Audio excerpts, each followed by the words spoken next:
தோழர்களை இந்த ஒரு பதிவில் நம்ம என்ன பார்க்க போகிறோம்னா 3 வகையான விஷயங்களை பார்க்க போகிறோம். 3மே ரொம்ப ரொம்ப முக்கியமானது. ஒரு பக்கம் விஜய் அண்ணா ஒரு விஷயத்தை நம்பினாருங்க. விஜய் அண்ணா நம்பினதுக்கப்புறம் அதே ரூட்டில் மோடி அவர்கள் பயணிக்க ஆரம்பிச்சிருக்காங்க, தனுஷ் அவர்கள் பயணிக்க ஆரம்பிக்கிறாங்க, அண்ணாமலை அவர்கள் பயணிக்க ஆரம்பிக்கிறாங்க. இது ஒரே பேட்டர்னில் போயிட்டு இருக்கு. இது என்னங்கிறத தெளிவாக நம்ம பார்த்துடலாம். நம்மளாம் வேற ஒன்று நினச்சோம், ஆனால் விஜய் அண்ணா வேற நினச்சாரு. இன்னைக்கு விஜய் அண்ணா எதை நினச்சாரோ எல்லாருமே அதை நோக்கி வந்துகிட்டு இருக்காங்க. ரொம்ப பியூட்டிஃபுல்லான முதல் செய்தி நம்பர் 1. நம்பர் 2 பிரதானமான விஷயம் என்னன்னா, திமுகவுக்கு பயங்கரமான குஜ்லி மஸ்ட் பட்ஜெட்டில் வந்து தாக்கல் பண்ணும்போது பண்ண போகிறாங்க அப்படிங்கிற செய்தி கிடச்சிருக்கு. தாவேக அரசாங்கம் வந்து எப்படி பட்ஜெட்டை தாக்கல் பண்ண போகுது, நம்மளுடைய முதல் பட்ஜெட் எப்படி இருக்க போகுது அப்படிங்கிற பெரிய எதிர்பார்ப்பு நம்ம அத்தனை பேருக்கு இருக்குது. அது மட்டும் இருக்க போகிறது இல்லைப்பா, அதோட திமுகவுக்கு ஒரு பெரிய ஆப்பும் இருக்குது. அது என்னங்கிறத இந்த வீடியோவில் தெளிவாக நம்ம பார்த்தரலாம். அமைச்சர் ஒரு பக்காவான அப்டேட் கொடுத்துருக்காரு, ஆதாரத்தோட பேசிடலாம். 2வது 3வது பிரதானமான விஷயம் என்னன்னா, முதலமைச்சரோட அலுவலகம் வேற இடத்துக்கு மாறப்போகுது அப்படிங்கிற தகவல்கள் வந்துகிட்டு இருக்கு. வேற இடத்துக்கு மாறப்போகிற செய்தியிலே ஏகப்பட்ட லேயர் ஏகப்பட்ட ரூமர்ஸை கிளப்பிக்கிட்டு இருக்காங்க. இதில் கம்யூனிஸ்ட் கட்சி வந்து நம்மளுக்கு கண்டனம்லாம் தெரிவிச்சிட்டு இருக்காங்க. கம்யூனிஸ்ட் கட்சியில் பயணிக்கிற ஒருத்தர் கட்சி அஃபீஷியலாக சொல்லலை. இந்த மாதிரி 3 விதமான விஷயங்கள் இங்கே போயிட்டு இருக்கு. இதை பற்றி ஒரு தெளிவான புரிதலை இந்த வீடியோவில் நம்ம ஏற்படுத்திக்கலாம். ஒன் பை ஒன்றா தெளிவாக நம்ம பார்க்கலாம். உற்சாக வணக்கங்கள், வாங்க பதிவுக்குள்ளே போகலாம். இப்போ முதல் விஷயம் தோழர்களே, அதாவது விஜய் அண்ணா வந்து கட்சி ஆரம்பிக்கும் போது எல்லாரும் என்ன சொன்னாங்கன்னா, உங்களுக்குன்னு ஒரு பேப்பர் இல்லை, உங்களுக்குன்னு ஒரு நியூஸ் சேனல் கிடையாது, நீங்கள் எப்படி சர்வே ஆவீங்க அப்படிங்கிற கொஸ்டினை கேட்கும்போது சோஷியல் மீடியா மட்டும் போதும் அப்படிங்கிற தெளிவான புரிதலில் இருந்தார்.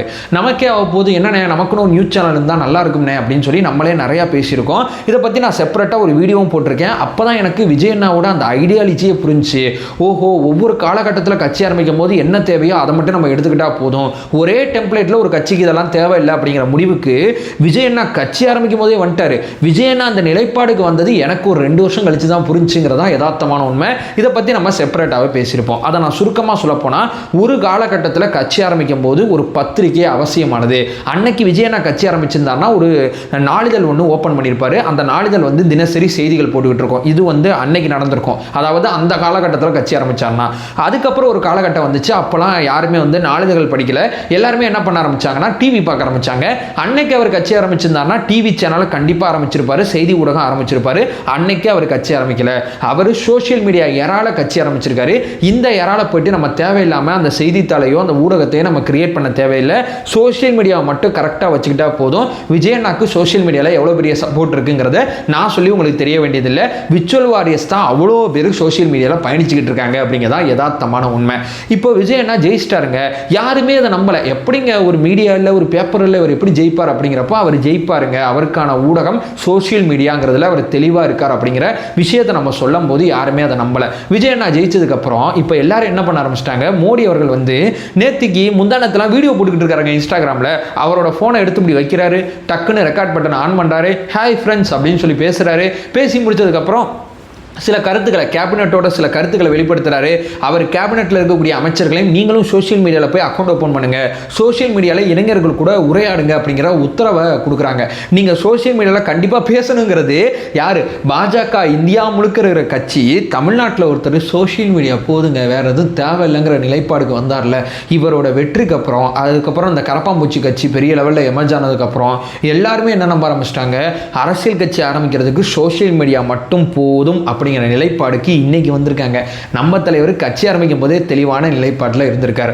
ஒரு பக்கம் தனுஷ் அவர்கள் பார்த்தீங்கன்னா நேற்று அவரோட பேச்செல்லாம் கவனித்து பார்க்கும்போது சம்திங் சினிமாவில் ஏதோ ஒன்று ஐடியா பண்ணுறாரு அல்லது பாலிடிக்ஸில் ஏதோ ஐடியா பண்ணுறாரு. ரெண்டில் ஏதோ ஒரு ஐடியா அவருக்கு கண்டிப்பாக இருக்குங்கிறத அவரோட பேச்சை பார்க்கும்போது தெரியுது. ஏன்னா இந்த எரால எல்லாருமே வளர்ந்தலாம் நினைக்கிறாங்க. விஜயனாக்கு ஒர்க் அவுட் ஆகும்போது தனுஷ் ஒர்க் அவுட் ஆகாதா அப்படின்னு சொல்லி அவர் ஆசைப்படுறாரு. தப்பு கிடையாது, அவர் பாலிடிக்ஸ் வந்தாலும் நம்ம வரவேற்கலாம், மாற்று கருத்தே கிடையாது. அல்லது அவர் சினிமாவில் ஏதோ ஒன்று செய்யணும்னு ஆசைப்பட்டாலும் அதை நல்லா பண்ணார்னா கண்டிப்பாக வரவேற்கலாம். நம்ம தேவையில்லாமல் இப்பயே தனுஷ் அப்படிலாம் நம்ம பேச வேண்டிய அவசியம் இல்லை. அவர் முதல்ல வரட்டும். அவரோட பேச்சு, அவரோட செயல்பாடு, அவரோட ஆக்டிவிட்டி எல்லாமே பாலிடிக்ஸை நோக்கி தான் இருக்கிற மாதிரி தான் இருக்குது, மாற்று கருத்தே கிடையாது. நம்ம கட்சி ஆரம்பிச்சோன்னா 4 பேர் நம்மளை திட்டினாங்கல்ல, அந்த மாதிரி ஒரு நிலைப்பாடுக்கு விர்ச்சுவல் வாரியர்ஸ் வர வேணாம். வர்றவங்க வரட்டும், ஆரம்பிக்கிறவங்க ஆரம்பிக்கட்டும். இது சும்மா கிடையாது. விஜய் அண்ணா ஜெயிச்சது 2 வருஷத்தினால கிடையாது, அடுத்தடுத்து வர்றவங்க ஜெயிக்கணுங்கிற ஆசையில் வர்றாங்க, அதுலேயும் மாற்று கருத்து கிடையாது. இப்போ அண்ணாமலை கட்சி ஆரம்பிச்சிருக்காரு. இப்போ அண்ணாமலை என்ன ஃபைட் பண்ணிட்டு இருக்காரு?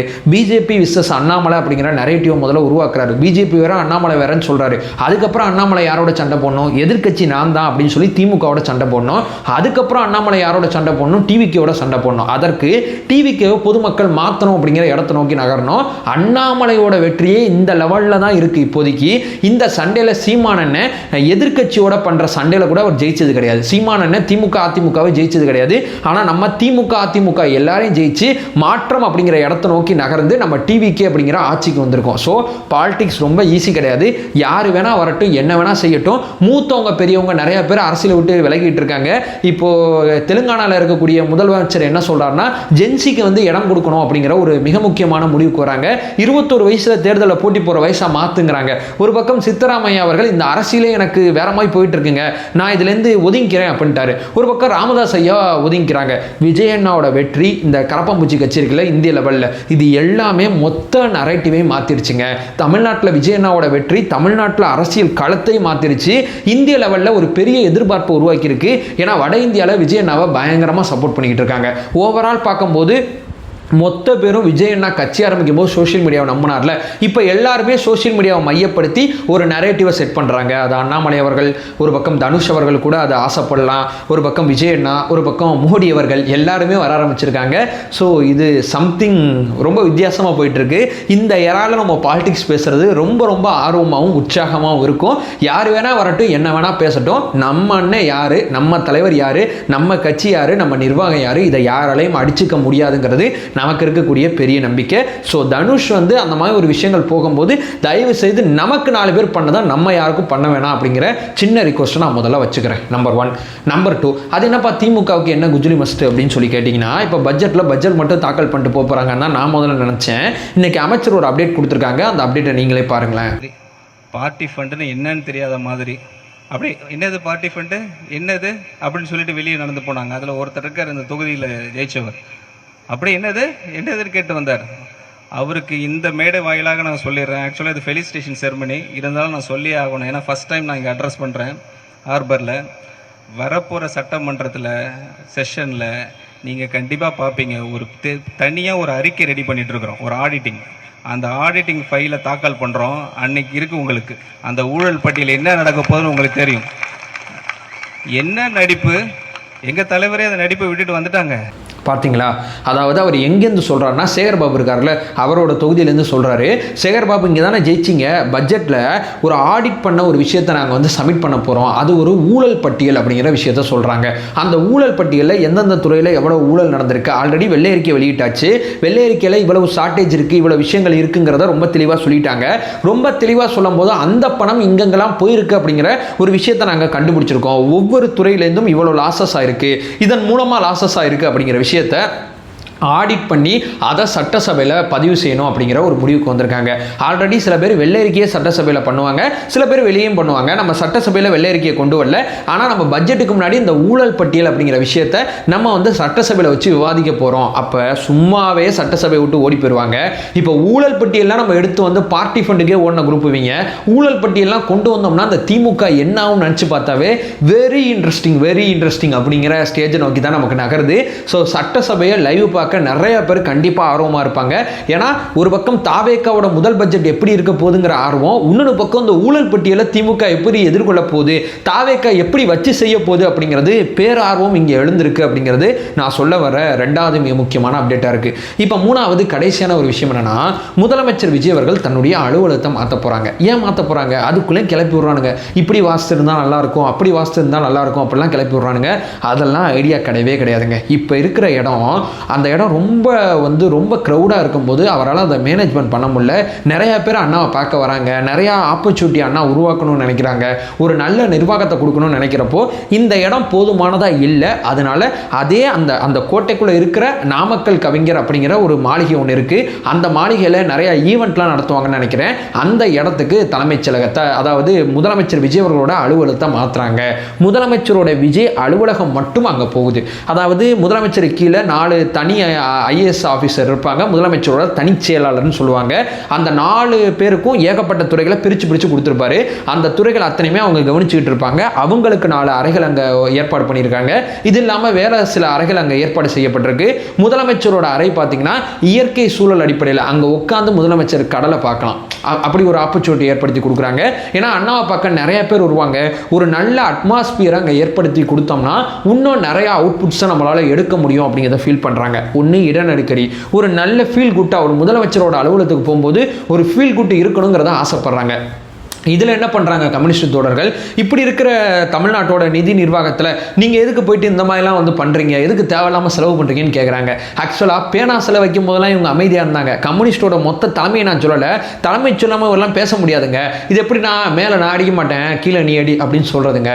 ஒரு பக்கம் சானவாஸ் இருக்கார்ல, யார் இங்கே விசிகால, அவர் ஒரு மாதிரி பேசிட்டு இருக்காரு, வன்னியரசு ஐயா ஒரு மாதிரி பேசிட்டு இருக்காங்க, திருமானே ஒரு மாதிரி பேசிட்டு இருக்காங்க. இவங்க 3 பேரும் பேசாமல் எப்படி பேசிட்டு இருப்பாங்க. இதை நான் பண்ணால் சரியாக இருக்காது, நீ பண்ணா சரியா இருக்காது, நான் பண்ணுன்னு சொல்லி இவங்களுக்குள்ளே ஒரு வாட்ஸ்அப்பில் உட்காந்து பேசிட்டு இருப்பாங்க. ஆனால் வன்னியரசு ஐயா ரொம்ப சூப்பராக பண்ணிக்கிட்டு இருக்காங்க. அவர் மேலே தாவேக்கா தொண்டர்களுக்கு பெரிய மரியாதை வந்த இந்த சமயத்தில் அவர் கட்சியை சேர்ந்த சானவாஸ் அவர்கள் இது வந்து பாஜக பிகைன் த சீனில் இருக்கிற மாதிரி தோணுது அப்படின்னு பேசும்போது, ஆட்சி அதிகாரத்தில் பங்குல வந்து விசிகா அமர்ந்திருக்கு. அமரும் போது அந்த கட்சியில் இருக்கக்கூடிய ஒரு மிக முக்கியமான ஒரு உறுப்பினர் இந்த மாதிரி கருத்தை பதிவு செய்யறது கரெக்டா? ஒரு பக்கம் கம்யூனிஸ்ட் தேவையில்லாத செலவுங்கிறாங்க. ஒரு காலகட்டத்தில் தலைமைச் செயலகத்தை மாத்துறாங்க. கலைஞர் ஐயா ஒரு இடத்துல இருக்கணும்னு ஆசைப்பட்டாங்க, ஜெயலலிதா அம்மா ஒரு இடத்துல இருக்கணும்னு ஆசைப்பட்டாங்க. இப்படிலாம் சண்டை நடந்துச்சு. அப்பெல்லாம் அதெல்லாம் வேஸ்ட் ஆஃப் மணி எல்லாம் சொல்ல மாட்டாங்க. ஒரு முதல்வர் அலுவலகம் ஒரு இடத்துல இட நெருக்கடி இருக்கு, எங்களுக்கு அது பத்தலன்னு ஃபீல் பண்றாங்க, அடுத்த அப்டேட்டை நோக்கி நகரணும்னு ஆசைப்படுறாங்க, வேற இடத்துக்கு மாத்துறத இப்படிப்பட்ட விமர்சனங்கள். இன்னும் ஒரு சில பேர் பார்த்தீங்கன்னா வாஸ்து சரியில்லாதனால விஜய் என்ன மாத்திட்டார் அப்படிங்கிறதெல்லாம் கிளப்பி விடுறாங்க. ஸோ இட நெருக்கடி காரணமாக முதலமைச்சரோட அலுவலகம் மாறப்போது. யார் சொன்னாலும் இதெல்லாம் நிப்பாட்ட மாட்டாருங்க. அவர் சில முடிவுகள்லாம் பின்வாங்கவே மாட்டார். எனக்கு தெரிஞ்சு ஒரு முடிவு மட்டும் பின்வாங்கினார்னா அது அந்த ஜோடிடர் ஒருத்தரோட நியமனத்தை போட்டார்ல, அதை மட்டும்தான் எனக்கு தெரிஞ்சு விஜய் அண்ணா வந்து பின்வாங்கினார். இதெல்லாம் வந்து 1000ல் 1 நடக்கும்னு சொல்லுவாங்கல்ல, அந்த மாதிரி ஒன்று தான். மற்றபடி முடிவெடுத்தார்னா முடிவெடுத்தது தான். இடம் பத்தலை மாற்ற போகிறேன், என்ன வேணால் நீ சொல்லிக்கப்பா, அதை பற்றி எனக்கு கவலை கிடையாது அப்படிங்கிறதுல நம்ம முதலமைச்சர் தெளிவாக இருக்காங்க. இந்த நரேட்டிவ் செட்டிங்கில் யாரும் விழுந்துட வேணாம். இட நெருக்கடி இட நெருக்கடி இட நெருக்கடி, வேற எந்த காரணமும் கிடையாது அப்படிங்கிற விஷயத்தை சொல்லிட்டு இந்த வீடியோ என் பண்ணிக்கிறேன். நம்ம சேனலை ஃபர்தராக ஃபாலோ பண்ணிங்கன்னா பொலிட்டிக்கல் சார்ந்து மிக முக்கியமாக பல்வேறு விதமான விஷயத்தை நம்ம பார்த்துட்டு இருக்கோம். நம்மளோட ஒரே நோக்கம் அறியாமை அகற்ற வேண்டும், அறியாமை அகற்றப்பட வேண்டும். Thank you so much.